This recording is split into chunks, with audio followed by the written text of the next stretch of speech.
अस्सलाम वालेकुम student. Digestive system बेटा हम पढ़ रहे थे, तो डाइजेस्टिव सिस्टम में आज एक बहुत इंपॉर्टेंट टॉपिक पढ़ने जा रहे हैं, दैट इज़ स्टमक। स्टमक की बेटा देखिएगा, स्टमक एक इलास्टिक मस्कुलर बैग है और large segment of digestive track है बेटा। एसोफेगस जहाँ पर ख़त्म होगा वहाँ से स्टार्ट होगा डाइजेस्टिव सिस्टम का। लोकेशन बेटा याद रखनी है, left superior part of abdomen, ठीक है, एब्डोमेन के लेफ़्ट साइड पर, और सुपीरियर का मतलब अपर पोर्शन पर, वहाँ पर प्रेजेंट होगा just below the diaphragm, diaphragm के नीचे, और इसे जे शेप ऑर्गन भी कहा जाता है।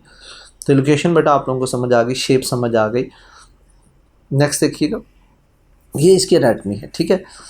ये एसोफेगस है, तो बेटा एसोफेगस का जहाँ पर एंड होगा एसोफेगस, वहाँ से स्टार्ट होगा डाइजेस्टिव सिस्टम का ये ऑर्गन स्टमक। एसोफेगस जहाँ पे ख़त्म होती है वहाँ पे जो है ना एक गैस्ट्रो एसोफिजियल जंक्शन बेटा इसे नाम दिया हुआ है, ठीक है, यहाँ पे ख़त्म हो रही है एसोफेगस।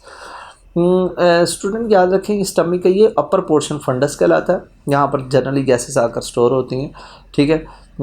तो फंडस के नीचे वाला पोर्शन बेटा ये जो है, this is the cardiac region of the stomach. Cardiac region के पास यहाँ पर एक स्फिंक्टर होता है बेटा, इसे हम दो नाम देते हैं, याद रखने हैं आपने, अपर एसोफिजियल स्फिंक्टर या कार्डिक स्फिंक्टर, ठीक है स्टूडेंट। तो अब कार्डिक रीजन के नीचे बेटा जो पोर्शन होगा ये इतना पोर्शन बेटा ये कहलाता है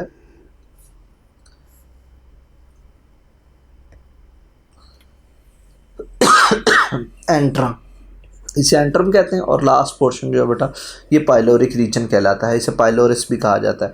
तो इस पाइलोरिक रीजन में याद रखिए स्टूडेंट, देखिए ये जो लास्ट रीजन है स्टूडेंट, जस्ट अ मिनट, यहाँ पे ना एक स्फिंक्टर भी मौजूद होता है, इस स्फिंक्टर को हम पाइलोरिक स्फिंक्टर कहते हैं।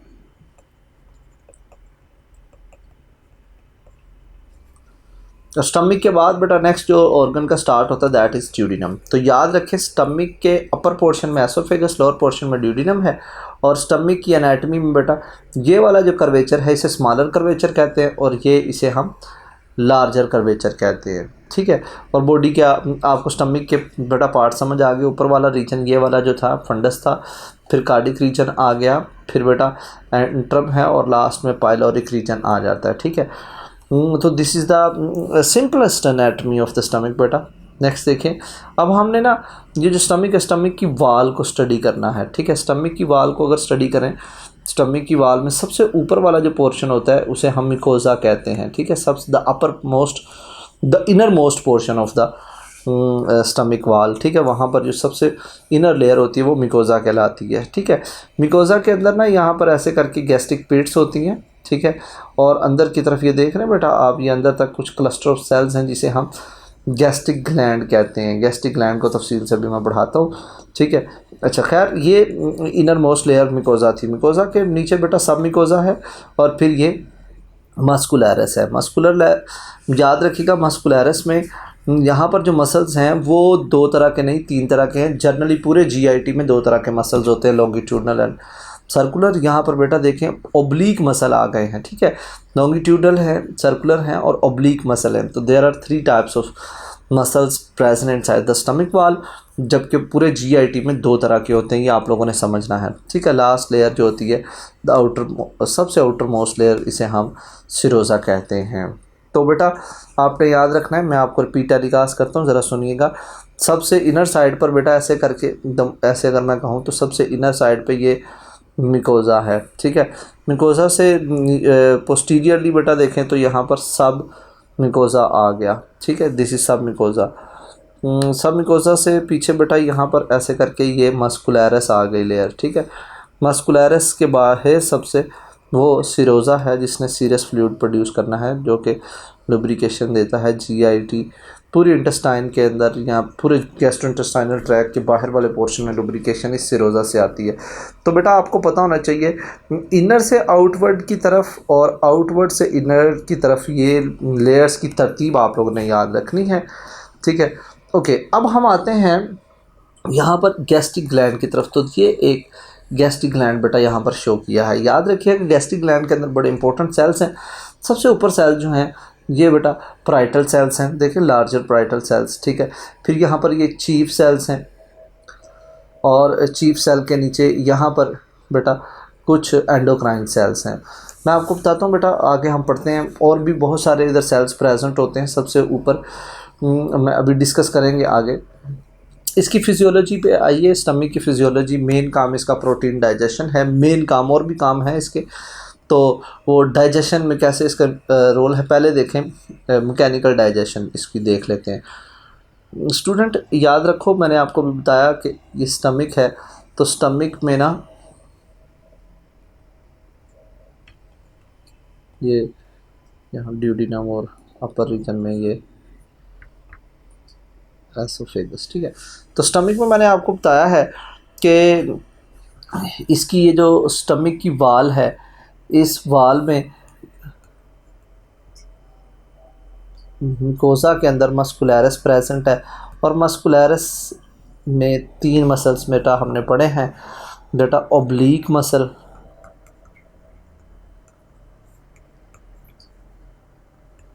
लॉन्गिट्यूडनल मसल और सर्कुलर मसल, ठीक है। ये 3 मसल्स हमने पढ़े हैं। तो याद रखो ये जो स्टमक है, स्टमक के अंदर ना एक पेरिस्टाल्टिक मूवमेंट चलती है स्टमक के अंदर। जब इसमें फूड बेटा आती है तो उस पेरिस्टाल्टिक मूवमेंट को हम कहते हैं चर्निंग मूवमेंट। क्या कहते हैं बेटा? Churning movement. तो एमसीक्यूज बेटा आपसे पूछा जा सकता है चर्निंग मूवमेंट कौन सी टाइप की मूवमेंट है। तो ये बेटा असल में स्पेशलाइज्ड पेरिस्टाल्टिक मूवमेंट है, ठीक है। यहाँ पर एक बड़ी इंपॉर्टेंट बात वो ये है कि क्या डिफरेंस है। बाकी रीजन में भी तो बेटा पेरिस्टाल्सिस चलती है, लेकिन यहाँ पर जो पेरिस्टाल्टिक मूवमेंट है उसको चर्निंग मूवमेंट का नाम क्यों दिया है, तो ये बात काबिल गौर है बेटा। और किस मसल की वजह से है, ये एमसीक्यूज याद रखना है। यहाँ पर ओब्लीक मसल के आ जाने की वजह से चर्निंग मूवमेंट होती है, ठीक है। अब उस चर्निंग मूवमेंट का मैं आपको फ़ायदा बता देता हूँ क्या होगा। चर्निंग मूवमेंट की वजह से इसके स्टमक के अंदर जो फूड डाइजेस्ट हो रही है, ठीक है, उसकी मिक्सिंग होगी, और मिक्सिंग की वजह से जो गैस्ट्रिक जूस प्रोड्यूस होगा वो ज़्यादा डाइजेशन यहाँ पर करेगा। हीट प्रोड्यूस होने की वजह से यहाँ पर लिपिड मेल्ट होगा। जब लिपिड मेल्ट होगा तो यहाँ पर सेमी सॉलिड जो एक मिक्सचर तैयार होएगा, ठीक है, उसे हम कायम कहते हैं। क्या कहते हैं बेटा? कायम कहेंगे, ठीक है। तो ये इसकी बेटा मैंने मैकेनिकल डाइजेशन, जिसे फिज़िकल डाइजेशन भी कहते हैं, वो आपको समझाई है। अब हम पढ़ेंगे इसकी बेटा केमिकल डाइजेशन, ठीक है। तो केमिकल डाइजेशन में स्टमक था, स्टमक में वो मैंने आपको बताया कि गैस्ट्रिक ग्लैंड है। गैस्ट्रिक ग्लैंड के अंदर सबसे ऊपर म्यूकस सेल्स होते हैं। म्यूकस सेल्स का काम बेटा डेफिनेटली म्यूकस प्रोड्यूस करना है, ठीक है। गैस्ट्रिन हार्मोन इस पर जब एक्ट करता है तब ये ज़्यादा प्रोड्यूस होता है। अल्कलाइन होता है और लुब्रिकेशन देना इसका काम है, ठीक है।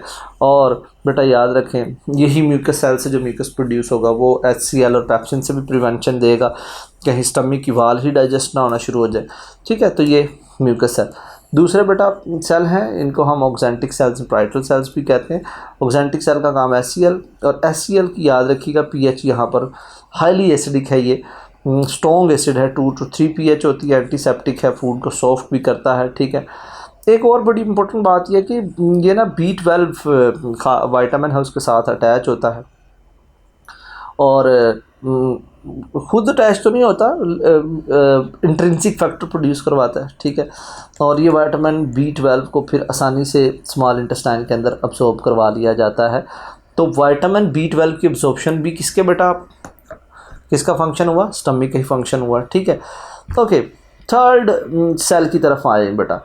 थर्ड सेल जो है वो चीफ सेल है, और इस चीफ सेल को हम जाइमोजिन सेल्स भी कहते हैं। इसका काम पेप्सिनोजिन प्रोड्यूस करना, और पेप्सिनोजिन को कन्वर्ट करना है हमने पेप्सिन में। वजह यह है कि पेप्सिनोजिन क्या है? इनएक्टिव, जबकि पेप्सिन क्या है? एक्टिव है। तो इनएक्टिव को एक्टिव में कन्वर्ट करने के लिए एक्जेंटिक सेल से जो HCl प्रोड्यूस होता है ये इंपॉर्टेंट रोल प्ले करता है।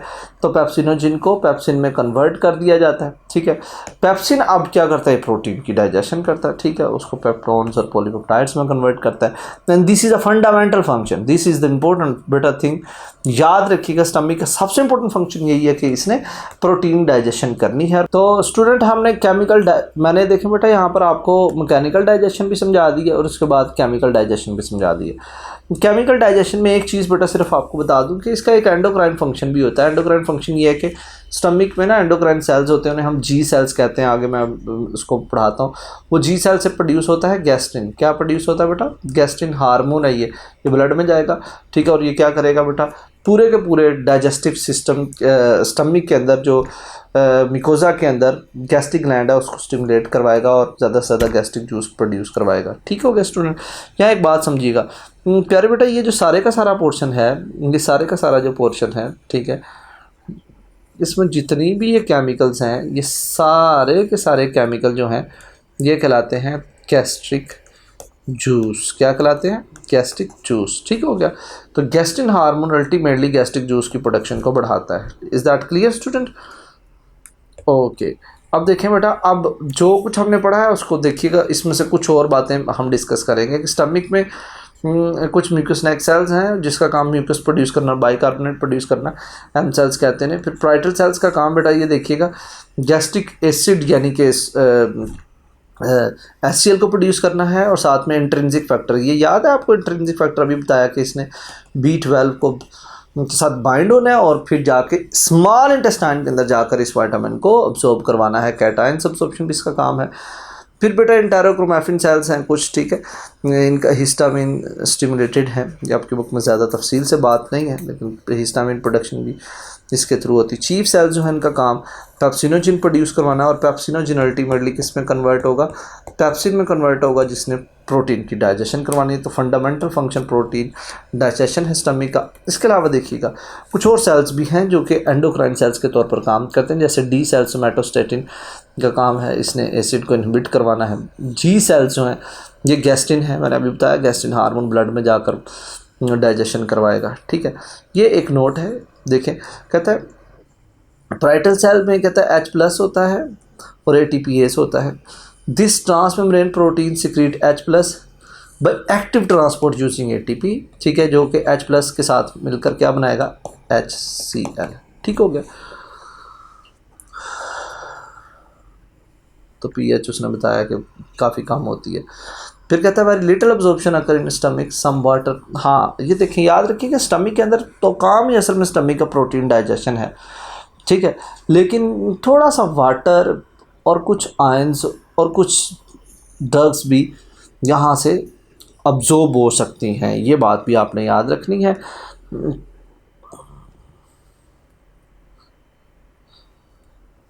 ये बेटा food typical takes 4 to 5 years नहीं आवर्स, ठीक है, याद रखिएगा 4 to 5 आवर्स बेटा लगते हैं, 4 से 5 घंटे तक लगते हैं स्टमक में, फिर फूड जो है वो डिडीनम में जो है वो चली जाती है।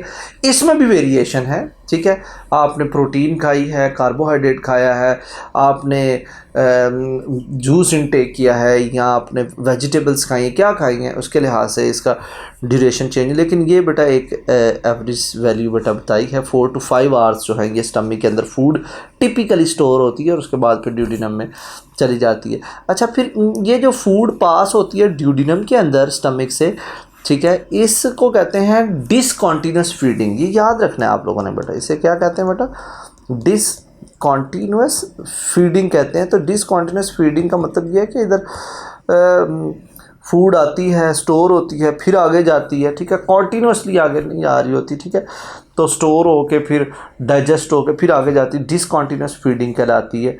ये भी आपने याद रखना है, ठीक है। एक और देखिएगा फंक्शन बेटा रेनिन, कहते हैं in infants another proteolytic enzyme is created by chief cell in inactive form, जो कि प्रो रेनिन की फॉर्म में होता है, इसको HCl रेनिन में कन्वर्ट करता है, ठीक है। अब इस रेनिन का काम क्या है, इसने ना बेटा प्रोटीन डाइजेशन जो है वो करनी होती है रेनिन ने। अब देखें ये कर्डल मिल्क है, तो इसमें कहता है कि सोल्यूबल प्रोटीन सिजिनोजिन और इनसोल्यूबल प्रोटीन सिजीन, ठीक है। ये होती है मिल्क की डाइजेशन में, मिल्क के अंदर प्रोटीन की डाइजेशन में रेनिन का इम्पोर्टेंट फंक्शन होता है, ठीक है ना।